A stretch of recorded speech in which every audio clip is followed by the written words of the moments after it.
네, 디베이트에 오신 것을 환영합니다.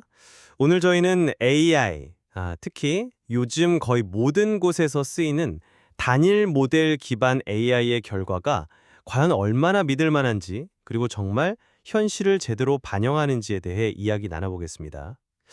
AI가 마치 뭐든 해결해 줄 것처럼 여겨지곤 하지만, 그 속을 들여다보면 분명한 한계가 보이거든요.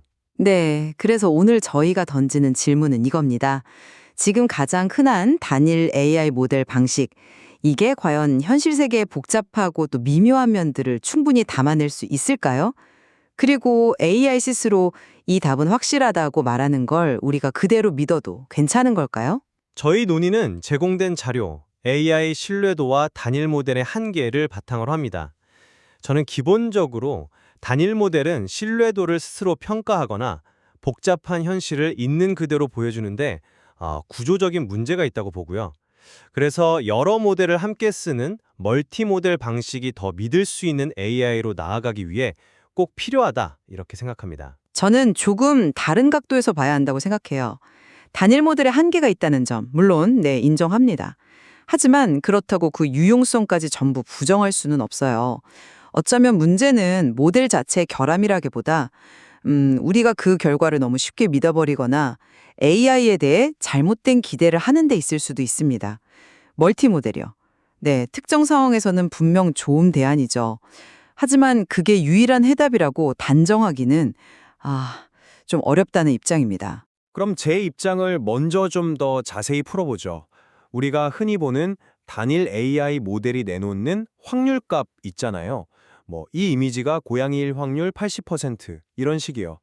그런데 자료에서도 명확히 지적하듯이 이건 우리가 통계학에서 말하는 진짜 확률과는 완전히 다릅니다.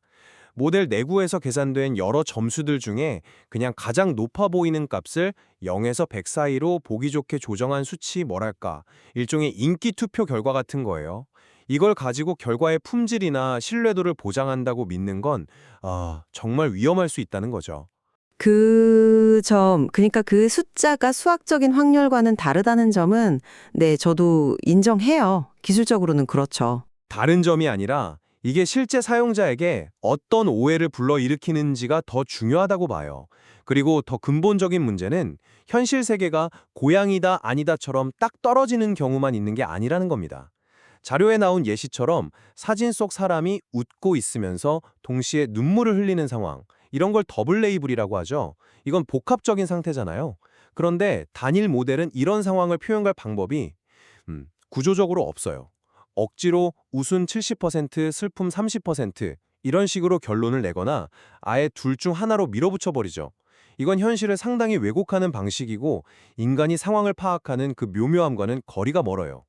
이런 한계 때문에 AI를 의료 진단 보조나 금융상품 추천처럼 정말 신중해야 하는 영역에 그대로 적용하는 건 심각한 문제를 낳을 수 있습니다.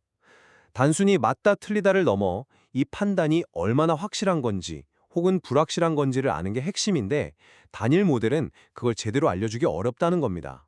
말씀하신 내용에 설득력이 있습니다만 저는 다른 관점에서 봐야 한다고 생각해요. 네, 단일 모델이 내놓는 숫자가 엄밀한 확률이 아니고 말씀하신 더블 레이블 같은 복잡한 상황을 다루기 어렵다는 건 맞습니다. 하지만 그렇다고 해서 단일 모델이 쓸모없다고 폐기 처분할 수는 없다는 거죠. 한번 생각해 보세요. 단일 모델은 주어진 데이터 안에서 특정 패턴을 찾아내는 데 있어서는 정말 강력한 성능을 보여줬습니다. 이미지에서 객체를 찾아내거나 우리가 말을 걸면 자연스럽게 다음 문장을 예측하는 능력 같은 것들 말이죠. 수많은 분야에서 이미 그 가치를 증명했어요. 그 유용성을 전면 부인하자는 게 아닙니다. 다만 그 능력의 경계가 어디까지인지를 명확히 알아야 한다는 거죠. 제가 강조하고 싶은 건 바로 그 지점인데요. 문제의 본질이 단일 모델 자체에만 있다고 보기는 어렵다는 겁니다. 오히려 그 결과값이 의미하는 바 단순 점수 조정값이라는 사실을 사람들이 잘 모르거나 언론이나 광고에서 AI는 뭐든 다 한다는 식으로 부풀려진 인식이 더 큰 문제일 수 있다는 거죠. 자료에서도 이런 대중적 인식을 큰 오해라고 꼬집고 있잖아요. 만약 우리가 단일 모델의 결과를 그 한계 안에서 예를 들어 이건 절대적인 확률이 아니라 모델이 내부적으로 매긴 점수일 뿐이다 라고 정확히 이해하고 활용한다면 여전히 강력하고 유용한 도구가 될 수 있습니다. 멀티모델이요, 물론 신뢰도를 높이거나 복잡한 문제를 다루는데 좋은 대안이나 개선책이 될 수 있죠. 하지만 그게 단일 모델 방식 전체를 밀어내야 할 뭐랄까 절대적인 해결책이라고 보기는 좀 이르다는 게 제 생각입니다. 흥미로운 관점이네요.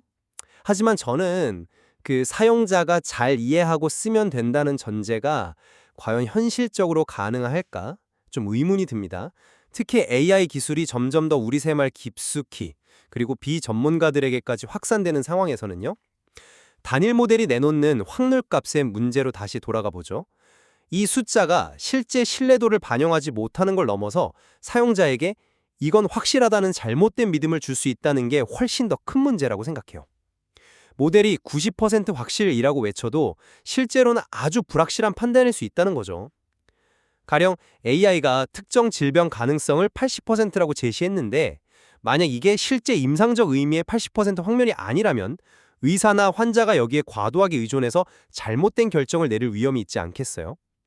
이건 단순한 기술 용어의 문제가 아니라 실제 결과의 품질 보존과는 완전히 다른 차원의 이야기입니다. 죄송하지만 저는 그 부분에 완전히 동의하기는 어려운데요. 물론 말씀하신 것처럼 엄밀한 통계적 확률은 아닙니다. 하지만 그렇다고 해서 그 수치가 아무 의미도 없는 쓰레기 값은 아니라고 봐요. 여러 선택지 중에서 모델이 어떤 것을 더 강력하게 선호하는지를 보여주는 상대적인 지표로서는 충분히 참고할 가치가 있을 수 있습니다. 중요한 건 이 숫자를 절대적인 진리처럼 받아들이지 않는 사용자의 태도와 해석 능력이라고 생각해요. 즉, 이건 모델이 여러 가능성 중에 이걸 제일 그럴듯하다고 본다는 신호구나 정도로 받아들이고 다른 정보들과 함께 종합적으로 판단하면 되는 거죠. 그 한계를 알고 쓴다면 말입니다. 하지만 현실적으로 대부분의 AI 서비스가 숫자만 덜렁 보여주지 이 숫자는 진짜 확률이 아니니 주의하세요 라고 친절하게 설명해주진 않잖아요. 그런 상황에서 사용자가 알아서 현명하게 해석하길 기대하는 건 좀 이상적이지 않을까요? 그럼 다른 문제로 넘어가 보죠. 복잡한 현실, 즉 더블 레이블 처리 능력의 차이 문제입니다. 저는 이 문제가 단일 모델의 구조적인 한계를 아주 명확하게 보여준다고 생각해요. A이면서 동시에 B인 상태를 개념적으로 담아낼 수가 없는 구조니까요. 앞서 말한 웃으면서 우는 표정처럼요. 이걸 억지로 웃음 70% 이런 식으로 단순화시키는 건 현실 세계의 풍부함과 묘묘함을 그냥 무시해버리는 거나 마찬가지입니다. 이건 인간의 감정 분석뿐만 아니라 여러 요소가 복잡적으로 얽혀있는 실제 문제들을 AI로 풀려고 할 때 아주 큰 제약이 될 수밖에 없어요. 저는 그 부분도 조금 다른 관점에서 볼 필요가 있다고 생각하는데요. 모든 AI의 개발 목표가 인간처럼 복잡 미묘한 감정을 완벽하게 이해하는 것이라고 전제할 필요는 없지 않을까요? 예를 들어서 수백만 개의 상품 리뷰 텍스트에서 긍정, 부정을 빠르게 분류하는 작업처럼 명확한 구분이 중요한 특정 목적을 가진 AI에게는 단일 모델의 단순화된 출력이 오히려 더 효율적이고 유용할 수도 있습니다. 더블 레이블 문제는 AI 기술이 넘어야 할 여러 도전 과제 중 하나이고 이걸 해결하기 위한 다양한 연구 방법 중 하나가 멀티 모델 접근인 것이지 이 문제 하나 때문에 단일 모델 전체가 가치 없다고 말하기는 어렵다는 거죠. 여전히 수많은 분야에서 단일 모델은 자기 역할을 아주 잘 수행하고 있습니다. 멀티 모델이 단순히 여러 선택지 중 하나가 아니라 단일 모델이 가진 명백한 한계를 넘어서기 위한 어쩌면 필연적인 진화 방향이라고 강하게 믿습니다. 자료에서 설명하듯이 각기 다른 전문성을 가진 여러 모델, 예를 들어 A라는 특징을 잘 잡는 모델, B라는 특징을 잘 잡는 모델 등을 독립적으로 돌려보고 그 결과를 종합하는 방식은 단일 모델로는 상상할 수 없었던 중요한 이점들을 제공해요. 예를 들어서 여러 모델들이 모두 같은 결론에 도달하면 그 결과는 상당히 순위할 수 있겠죠. 반대로 모델들 간의 의견이 크게 엇갈린다면 그건 지금 판단하기 어렵다, 불확실하다는 그 자체로 아주 중요한 정보가 됩니다. 단일 모델은 이걸 알려주지 못하죠. 더 나아가서 A라는 특징에 대해서는 대부분의 모델이 강하게 확신하는데 B라는 특징은 몇몇 모델만 약하게 감지하네 와 같은 신호의 강약 차이까지 파악할 수 있게 해줍니다. 이건 판단의 품질과 신뢰성을 동시에 높이는 핵심적인 방법이에요. 특히 앞서 계속 언급했던 의료, 법률, 금융처럼 한 번의 실수가 치명적인 결과를 낳을 수 있는 민감한 영역에서는 이런 수준의 신뢰성 확보가 선택사항이 아니라 필수라고 생각합니다. 다는 점은 저도 충분히 공감합니다. 여러 전문가에게 자문을 구하는 것과 비슷하게 신뢰도를 높이고 복잡한 상황에 대한 더 깊은 통찰력을 줄 수 있겠죠. 하지만 현실적인 문제도 고려해야 합니다.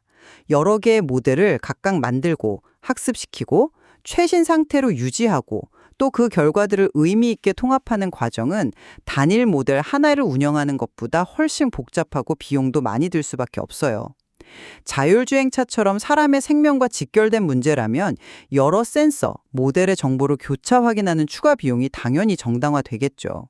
하지만 세상의 모든 AI 응용 분야가 다 그런 수준의 복잡성과 비용을 감수해야 할까요? 예를 들어 단순히 사용자의 취향에 맞는 영화를 추천하는 시스템에까지 반드시 멀티 모델이 필요할까요? 단일 모델만으로도 충분히 만족스러운 성능을 내면서 비용 효율적인 영역도 분명히 존재합니다. 따라서 멀티 모델은 AI 기술 발전의 중요한 하나의 축인 것은 맞지만 단일 모델을 완전히 대체할 유일무이한 만병통치약처럼 보는 것은 아직은 좀 성급하고 또 현실과 동떨어진 시각일 수 있다는 겁니다. 비용과 복잡성 문제는 물론 중요한 현실적 제약이죠. 하지만 그건 기술 발전과 최적화를 통해 점차 해결될 수 있는 문제라고 봅니다. 저는 문제의 근본 원인이 여전히 모델의 구조적 한계에 있다고 생각하는데요. 이 논의의 마지막 쟁점이라고 할 수 있는 문제의 본질이 과연 모델 자체의 내재적 한계인가 아니면 기술을 둘러싼 외부적인 오해인가 하는 점으로 넘어가 보죠. 저는 앞서 계속 주장했듯이 현재 우리가 겪는 AI 신뢰성 문제의 상당 부분이 단일 모델이 가진 구조적 한계, 즉 설계 자체의 문제에 뿌리를 두고 있다고 봅니다. 확률이라고 부르지만 실제 확률이 아닌 값을 내놓는 방식, 여러 측면이 공존하는 복잡한 현실을 제대로 표현하지 못하는 능력 부족 등은 모델 구조 자체에서 비롯되는 근본적인 제약이라는 거죠. 따라서 이걸 극복하려면 단순히 사용자 교육을 강화하는 것을 넘어서 멀티모델과 같이 아예 새로운 구조적 접근법이 필연적으로 요구된다는 것이 제 입장입니다. 네, 물론 구류적 한계도 간주한다는 점은 부정할 수 없습니다. 하지만 저는 문제의 원인을 전적으로 거기에만 돌리는 것은 좀 지나치다고 생각해요. 자료에서도 아주 중요하게 지적하고 있는 부분이 바로 AI는 모든 것을 할 수 있다. AI는 항상 정답을 안다는 식의 대중적 오해와 과대 포장 문제입니다. 언론이나 광고를 통해 이런 이미지가 계속 확대 재생산되잖아요. 만약 개발자나 사용자들이 처음부터 단일 모델의 명확한 한계점들, 즉 이 모델이 내놓는 숫자는 진짜 확률이 아니다. 이 모델은 이런 복잡한 상황을 잘 처리 못한다는 것을 정확히 인지하고 그 능력에 맞는 적절한 맥락에서만 사용했다면 지금 우리가 논의하는 많은 문제들이 훨씬 더 심각했을 수도 있다는 거죠. 기술 자체의 내재적인 한계와 그 기술에 대한 사회적 기대 및 인식 사이의 큰 간극, 이 두 가지를 명확히 구분해서 봐야 합니다. 기술을 개선하는 노력과 함께 그 기술을 올바르게 이해하고 사용하도록 돕는 사회적 노력도 똑같이 중요하다는 것이 제 생각입니다. 오늘 저희는 단일 AI 모델이 제시하는 결과의 신뢰성 문제, 그리고 현실 세계의 복잡함을 제대로 반영하는 데 따르는 본질적인 한계들에 대해 상당히 깊이 있는 이야기를 나누었습니다. 또한 이러한 한계를 극복하기 위한 대안으로 제시된 멀티모델 접근법의 가능성과 현실적인 고려사항들에 대해서도 살펴보았고요. 한편에서는 단일 모델의 구조적 한계를 넘어서기 위해 멀티모델 방식이 필수적이라는 주장이 강하게 제기되었고, 다른 한편에서는 단일 모델 역시 그 자체로 충분한 가치가 있으며 문제의 상당 부분은 모델 자체의 결함보다는 AI 기술에 대한 외부의 오해나 부적절한 적용 방식에서 비롯된 것일 수 있다는 반론이 있었습니다. 단일 모델의 한계가 정확히 어디까지이고 그것이 얼마나 근본적인 문제인지에 대한 평가, 그리고 멀티모델 접근법이 과연 모든 상황에서 최선이거나 유일한 해결책인지에 대해서는 여전히 서로 다른 관점이 존재함을 확인했습니다. 그럼에도 불구하고 현재 우리가 널리 사용하는 AI 기술, 특히 단일 모델 기반의 AI가 결코 만능 도구가 아니며 그 결과를 받아들이고 활용하는 데 있어서는 상당한 신중함과 비판적인 시각이 필요하다는 점에 대해서는 분명한 공감대가 형성된 것 같습니다. 맞습니다. AI의 진짜 능력과 명백한 한계를 정확히 파악하기 위해서는 오늘 저희가 나눈 대화처럼 다양한 각도에서 그 장단점을 따져보고 건전하게 논쟁하는 과정이 정말 중요합니다. 제공된 자료에는 오늘 다룬 내용 외에도 이 주제에 대해 더 깊이 생각해 볼 만한 흥미로운 지점들이 많이 담겨 있으니 관심 있는 분들은 더 살펴보시면 좋겠습니다. 오늘 논의는 여기까지입니다. 저희가 어떤 결론을 내리기보다는 오늘 제시된 여러 관점과 논거들을 바탕으로 청취자 여러분 스스로 AI의 신뢰성 문제에 대해 좀 더 깊이 고민하고 판단을 내리시는 좋은 계기가 되었기를 바랍니다.